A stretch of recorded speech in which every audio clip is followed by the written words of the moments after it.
Welcome back.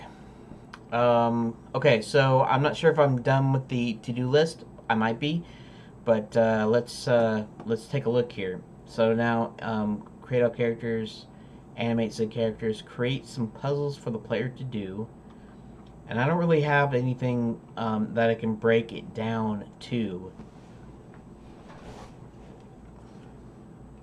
All we have is we have the scene and create a complete 3D scene. What I can do in here though is I can actually put a deal here and say the throne room slash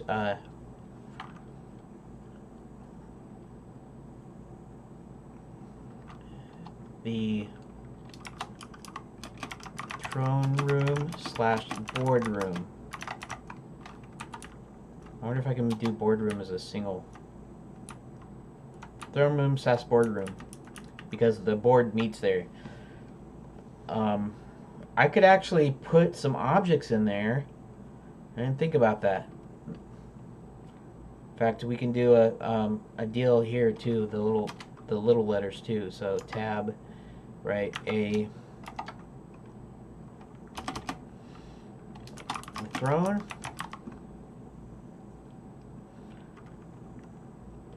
And I guess I won't put things like walls. I'll put objects that I think will be there. And it won't be all the objects, but it'll be some of them.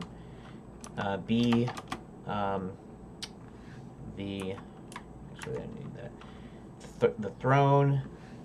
Then we have the,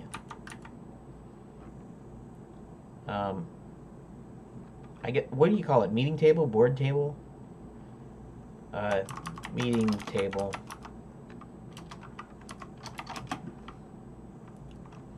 8 to 10 chairs at the table.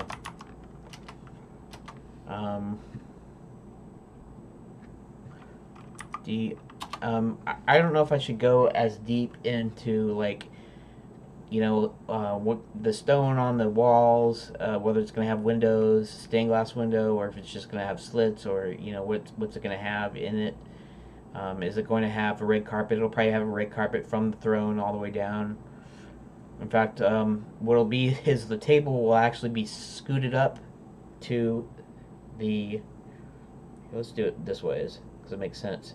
This is the throne as you're seeing it. It's actually on my left. It'd actually be flipped, but this is the way you would actually see it on screen, anyways. So on your right, my left, but your right, the throne would be kind of sitting here like this. The board, the table will actually be down here. It's like on a dais, right? And then there's these little stairs, and there's this red carpet on the stairs that kind of goes under the table. In fact, it's going to go under the table and out the side. I'm not sure how far. If it'll go all the way down, probably not. Probably just part of the way through. You know. So the table is going to be like right up against the dais, and it's going to be like this.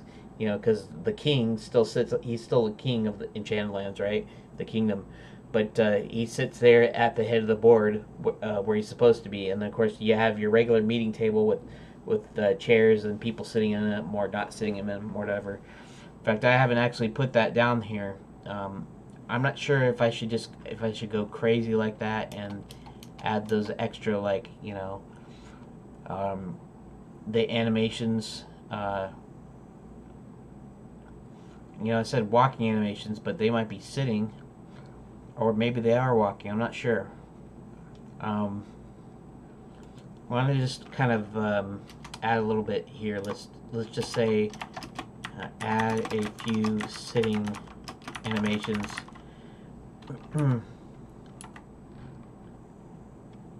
Like that. Okay, create the puzzles. I don't really have like a to do for the puzzles, because the puzzles are going to be like story design stuff.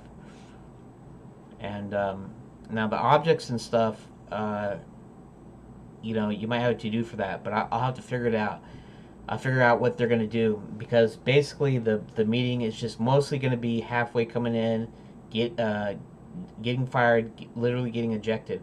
But I'll have to create some basic puzzle, because this is supposed to be basically to introduce you to the interface You'll be able to interact with things and all that good stuff. Maybe there won't be any actual puzzles. Maybe they'll just be create some puzzles. Uh, let's say create a few puzzles for the player to do, and maybe just some interactions.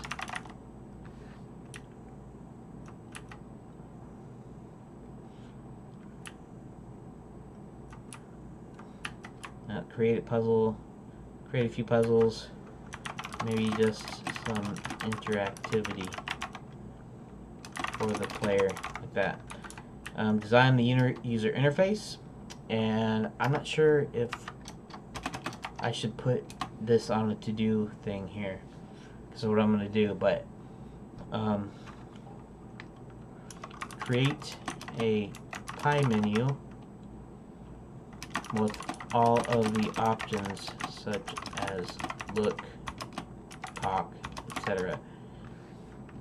And I can't really say much more than that because I'm not really sure how much actual options you're going to have. The point of the pie menu is partly to make it easy to use one button for all of your interactivity, but also partly so you can have more options. Because I remember in the old games where you used to type the King's Quest and stuff. In fact, let's look at that. Let's look up King's Quest 4 gameplay. Okay, we'll do that. I guess SCI version, huh? Let's see, is this... Okay, this is still like sped up, right? And it's still... Here, let's make sure it's not auto. It looks like somebody's using some sort of filtering, but that's okay. I'm just gonna try to show you what I'm talking about.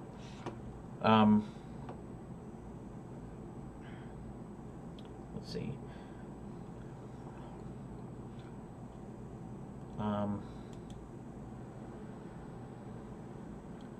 See, open door, right? Clean house. Actually, this looks like this walkthrough is for people that know what they're doing instead of just playing it and gotta go in, what am I doing? I just like watching these animations.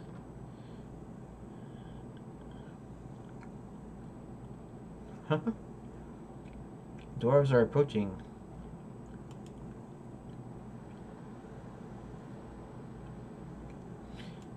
Yeah, that's actually not going to work because that's just showing you a complete, like a good playthrough.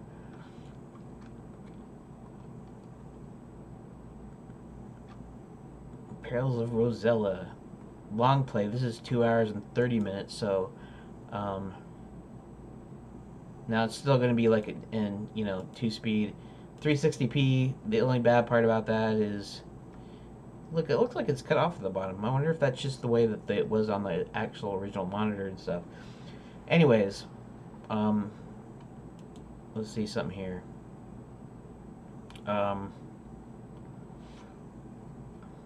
Create scene or room in game engine.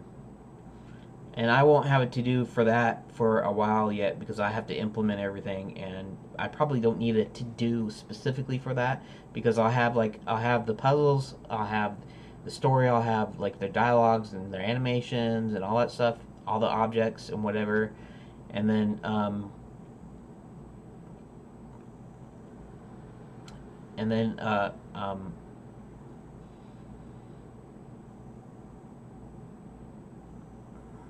let's see. Yeah, I'll have all the stuff, and then I'll have everything I need to put it into the game engine, whatever I'm using, whether it be Unity or Unreal or Armory, which I hope it'll be Armory because that's what I'm planning on. But in the meantime, maybe it's Unity. So, anyways, now let's actually go to. Let's see something here.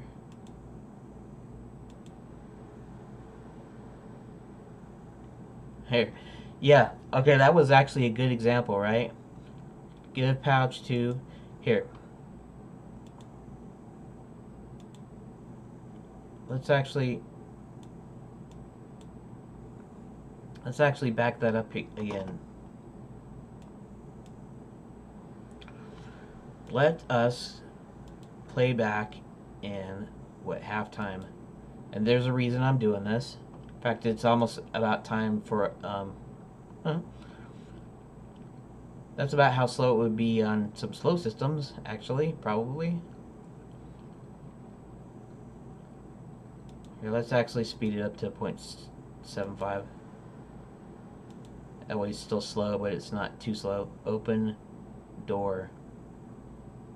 You're not close enough. See? Okay, so back to my thing about the whole options thing. Now, obviously, it did not have a response for every single option you could type in. But when they went to the mouse icon interface, you only had certain ones. You only had like 5. You had like walk, talk, get. There are various things. I think LucasArts had more because they used this verb interface, which had a limited number of verbs, but it had like 9 instead of 5 icons. And back when I was first thinking about my game, I was thinking it'd be great to be able to have that kind of option to do stuff, to do all kinds of interesting, things, to make it more interactive. Your puzzle would have to be a little bit more clever and stuff. But so basically, I came up with the idea of using the pie menu because I heard the pie menu makes things kind of simpler. In fact, Blender has pie menu. So you get past to Fisherman, right? The game does not understand Fisherman because they typed it wrong. I don't know why, but the slash doesn't have anything to do with the input. Slash probably is a thing to make the input box come up, and for some reason it's just adding the slash in there, or either that or it's the way the actual prompt in the game is, which is probably the case. But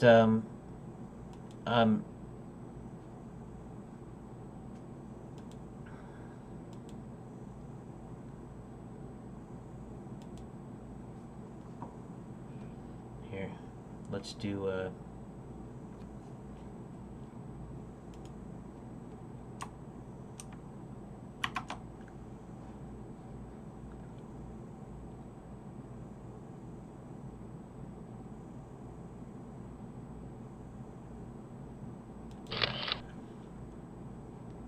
okay, save image and show. I'm sorry, I know I'm online here. I'll mess with this in a sec. Okay, so let's go back. Let's look up pie menu. Pie menus, of course, Blender has pie menus. Pie menus and auto hotkey, which is interesting. And then you're talking about actual pies. Custom pie menus. And actually, that's kind of cool if you're doing it in a game, because I see pie menu editor. Creating custom pie menu in Modo. Anyways, my pie menu will be a little bit different. How to make a circular like in Rust. I'm not going to actually go through these, but basically the pie menu, the way my interface works is you click or tap or touch or whatever, and then you either you leave it on there for a sec till the menu pops up and you let go, and then you can select anywhere around there and it'll go to that option, or you tap and hold and then you drag and then you let up and it does the action, or you tap and hold, or you tap, drag, let up, it'll do the action automatically. You tap, hold, the menu pops up, and then you can drag it around like that. And the idea is it's supposed to be more intuitive and faster, and I was figuring I could actually add more options than just the standard verb coin, right? So now you can ask it to look on top, look under, look around. You know, you can get, take, talk. You know, uh, whatever. There's a bunch of different options you can do. Interact. You know, pull up your inventory that ways, that sort of thing. So I was thinking it'd be cool. You have more options. That way you'll have more chances to get more varied responses, like you did when you were typing in the old Sierra games. So in any case, like I said, I have to design it rather than having an actual, you know, and then create scene a room in Game Engine is not going to have a to do either. So that's basically the breakdown. I guess we added this to our to do list, and then I can start ticking them off. You know, eventually, and we'll see what we can see. So, thanks for watching. I know it's a long one. Forgive me for that. And I will see you in upcoming videos.